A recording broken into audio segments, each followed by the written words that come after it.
Hello everyone, welcome back to the channel. नमस्ते, मैं हूँ बिलाशा और सुबह सुबह देखिए हमारे गार्डनर आ चुके हैं। वो क्लीन कर रहे हैं इस गार्डन को। और अभी बहुत ज़्यादा विंडी वेदर है, बहुत ज़्यादा बारिश भी हो रही है डेली, तो गार्डन देखिए कितना गंदा हो गया। जैशु लास्ट टाइम तक तो ना थोड़ा डरती थी, पर अब वो थोड़ा सा बड़ी हो गई है, उसको समझ में आने लगा है, तो आराम से इंजॉय कर रही है। बस अभी 10 मिनट पहले ही उठ कर आई है, तो आप देख सकते होंगे एकदम स्वेल्ड आँखें हैं उसकी।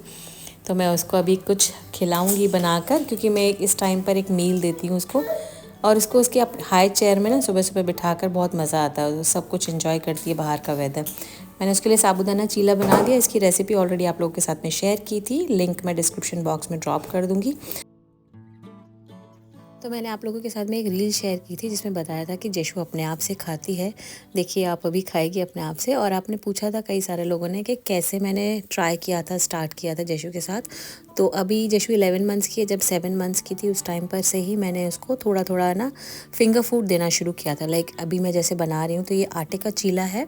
हम बड़ा चीला बनाने की जगह छोटा छोटा सा चीला बनाएंगे, जिसकी वजह से ना बच्चे थोड़ा अट्रैक्ट होते हैं खाने के लिए, और वो आराम से हाथ में पकड़ के खा सकते हैं। तो इस आटे के चीले में मैंने बहुत ही बेसिक से मसाले डाले हैं, जीरा, हल्दी, नमक, और बस आप थोड़ी सी हींग डाल सकते हैं जिससे डाइजेस्ट हो जाए।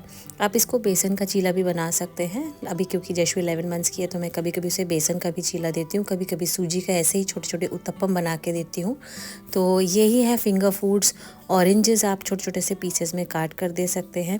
बहुत सारे लोग बोलते हैं सिट्रस फ्रूट्स नहीं देना चाहिए 1 साल तक, पर जशु के डॉक्टर ने बिल्कुल इन सब चीज़ों से मना नहीं किया है। उन्होंने बोला है उल्टा vitamin C is good for babies, तो मैंने शुरू कर दिया था। तो देखिए जशु एंजॉय कर रही है ऑरेंजेस।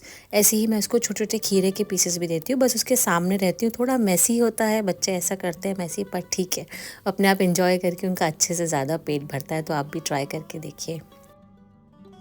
तो बस अब मैं और जशु जा रहे हैं भैया को स्कूल से लाने के लिए। अभी दोपहर का टाइम हो रहा है, 2 बज रहा है एक्चुअली। और वैसे तो हस्बैंड जाते हैं, लेकिन आज मुझे ड्यूटी मिली है, क्योंकि आज उनकी दिवाली की पार्टी है ऑफिस में, लंच पार्टी है। और मैं हमेशा ना बच्चों के लिए कुछ ना कुछ स्नैक्स ज़रूर कैरी करती हूँ। यहाँ पर एक्चुअली अपने इंडिया जैसे ना हर जगह छोटी छोटी शॉप्स नहीं मिलेंगी जहाँ पर आप कुछ सामान ले सकते हैं, स्टोर में जाके ही ले सकते हैं कोई भी सामान। तो जब भी मैं जशु को बाहर लेके जाती हूँ, मैं हमेशा उसके लिए पानी, छोटा मोटा बहुत सारा स्नैक्स कैरी करके रखती हूँ। उससे ना बच्चे एंगेज भी रहते हैं। कुछ टॉयज़ भी कैरी करके रखती हूँ। नीचे डायपर बैग भी दिख रहा होगा आपको।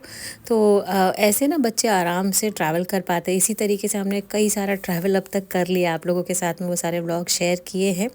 यहाँ पर सारे बस स्टॉप पर देखिए ऐसा ना एक बाइक स्टैंड जैसा होता है, तो इस तरफ भी है और उस तरफ भी है। तो ऐसे बाइक्स लगाकर, क्योंकि यहाँ पर नेदरलैंड्स में या यूरोप में ना बाइक का बहुत ज़्यादा ट्रेंड है। बाइक मतलब कि साइकिल। तो लोग अपनी साइकिल से आते हैं बस स्टॉप तक, और फिर यहाँ पर लॉक करके बस में जाकर वापस से शाम को लेते हुए चले जाते हैं। तो बस अभी मेरी बस आ गई है। और जब भी स्ट्रोलर के साथ में ट्रैवल करते हैं, तो पीछे का गेट से ही ट्रैवल कर सकते हैं, जा सकते हैं अंदर, क्योंकि यहाँ पर एक डेडिकेटेड प्लेस होती है स्ट्रोलर के लिए। तो मैंने वहाँ स्ट्रोलर लगा दिया है, और मैं और जशु बैठ गए हैं, अभी अपनी जर्नी शुरू कर रहे हैं। 1 घंटे की है ये जर्नी। एक्चुअली मैं बहुत बोर हो जाती हूँ, लेकिन बहुत ही कम चांस मिलता है अने को लेके जाने का, लाने का स्कूल से। मोस्टली हस्बैंड ही जाते हैं सुबह और शाम दोनों टाइम ड्राइव करके। पर आज मुझे मौका पड़ा है, तो ठीक है, अने को खुश करने के लिए चली जाऊँगी। तो जैसे यूएस में हर जगह है ना डाउनटाउन प्रीमियम एरिया माना जाता है, ऐसे ही यहाँ पे सेंट्रम एरिया माना जाता है प्रीमियम एरिया, क्योंकि वो एकदम ही सिटी के सेंटर में होता है। और वहाँ मोस्टली बड़े बड़े से बिल्डिंग्स, बड़े बड़े से स्टोर्स, ये सब कुछ देखने को मिलते हैं। तो बस पहुंच गए हैं हम स्कूल। बस से उतर गई हूँ मैं, 2 बसेस चेंज करके आई हूँ एक्चुअली। और रहने के जस्ट स्कूल के सामने ही ये रेलवे ट्रैक भी है। जशु को ट्रेन दिखाने के लिए रुक गई थी। और अभी थोड़ा सा वॉक करके फिर स्कूल पहुंच सकते हैं अगर बस से आते हैं तो। और अगर कार से आते हैं तो डायरेक्टली ही सीधा स्कूल के पास में ही रुक सकते हैं। ये देखिए कितने प्यारे फॉल कलर्स हैं। एक्चुअली अनएक्सपेक्टेडली यहाँ पर मुझे बहुत अच्छे अच्छे फॉल कलर्स दिख रहे हैं। यूएस में तो स्पेशली कहीं जाना होता था फॉल कलर्स देखने के लिए, और बहुत ज़्यादा विंडी है, आप देख सकते होंगे। तो मुझे नहीं लगता हमारा बैकयार्ड एज इट इज़ रहेगा पूरा। वो लोग जितना मेहनत करके साफ़ करके गए हैं दोनों लोग, वो सब कुछ एज इट इज़ मुझे गंदा ही मिलेगा शायद जाकर।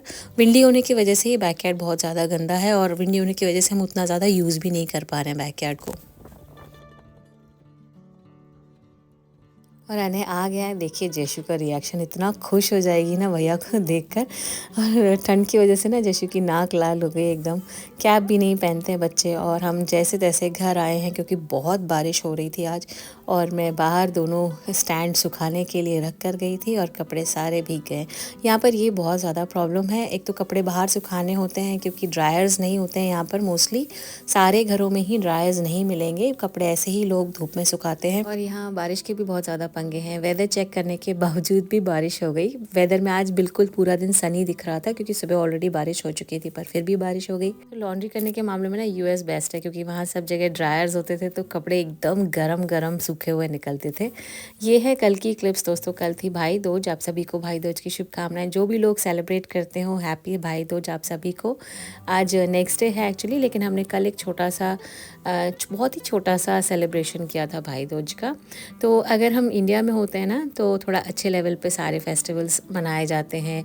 और जो मेरी सिस्टर इन लॉज हैं वो अच्छे से है ना हस्बैंड को टीका करती हैं, मेरे देवर को टीका करती हैं। इनफैक्ट हम लोग भी अपने भाई को टीका करते हैं अच्छे से। लेकिन अभी यहाँ आउट ऑफ इंडिया ना ये सारे फेस्टिवल्स थोड़े से फीके लगते हैं बिना फैमिली मेम्बर्स के। पर फिर भी हमने थोड़ा सा सेलिब्रेट किया। और हाँ, मैंने रक्षाबंधन का जो आप लोगों के साथ में शेयर किया था ना, उसमें कुछ कमेंट्स आए थे कि हमने खड़े होके क्यों राखी बांधी है। तो मेरे ससुराल में एक्चुअली ना खड़े होके ही टीका किया जाता है, राखी बांधी जाती है। लेकिन मम्मी के घर में बैठकर टीका होता था। तो अपने अपनी फैमिलीज़ के अलग अलग कस्टम्स होते हैं। तो हम लोग यहाँ पर खड़े होके ही सेलिब्रेट करते हैं, टीका करते हैं। ये हैं कुछ क्लिप्स। चलिए अब आपको ले चलती हूँ इंडिया, क्योंकि कुछ इंडिया की क्लिप्स रह गई थी। देखिए जशु कितनी छोटी सी है, इस टाइम पर वो सिर्फ 4 मंथ्स की थी। तो इस व्लॉग में ही मैं आप लोगों के साथ में ना जशु का अन्नप्राशन और मुंडन के कुछ क्लिप्स शेयर करूँगी जो उस टाइम पर रह गए थे। इनफैक्ट बहुत सारे और भी क्लिप्स रह गए हैं इंडिया के। तो ये है मेरी सिस्टर इन लॉ। और अभी हमारे यहाँ पूजा हो रही है नवरात्रि की, जो अप्रैल में नवरात्रि पड़ी थी। और उसके बाद में फिर हम आज ही जशु का अन्नप्राशन करेंगे। अभी वो सिर्फ 4 मंथ्स की ही है, लेकिन अगर हम एक बार यूरोप चले गए तो फिर उसका अन्नप्राशन पेंडिंग रह जाएगा। तो मेरे ससुराल में ना बुआ जी खिलाती है बच्चे की, और मायके में मामा की गोद में बैठकर खाया जाता है। तो यहाँ जयश्री को है ना बहुत ही फीकी सी खीर बनाई थी, बहुत मीठी नहीं बनाई थी, और चांदी के सिक्के से खिलाई जाती है। किस किस के यहाँ ये कस्टम होता है आप ज़रूर मुझे कमेंट सेक्शन में बताइए। तो ये जयश्री की छोटी बुआ जी हैं, और इतना मज़ा आ गया उसको खाकर, उसने बहुत इन्जॉय की। बहुत ही थोड़ी सी खीर खिलाई थी क्योंकि अभी ज़्यादा तो कुछ खिलाना ही पॉसिबल ही नहीं है उसको, लेकिन बहुत ही थोड़ा सा प्रसाद उसको खिला दिया था। एक रस्म कंप्लीट करनी थी क्योंकि अब हम वापस जाएंगे तो जल्दी में तो आना नहीं होगा, और अभी जशु को मुझे जाकर सॉलिड्स भी शुरू करने पड़ेंगे यूरोप, तो इसके लिए मैंने उस टाइम पे किया था। अब है नेक्स्ट डे और हम लोग जा रहे हैं जशु के मुंडन के लिए।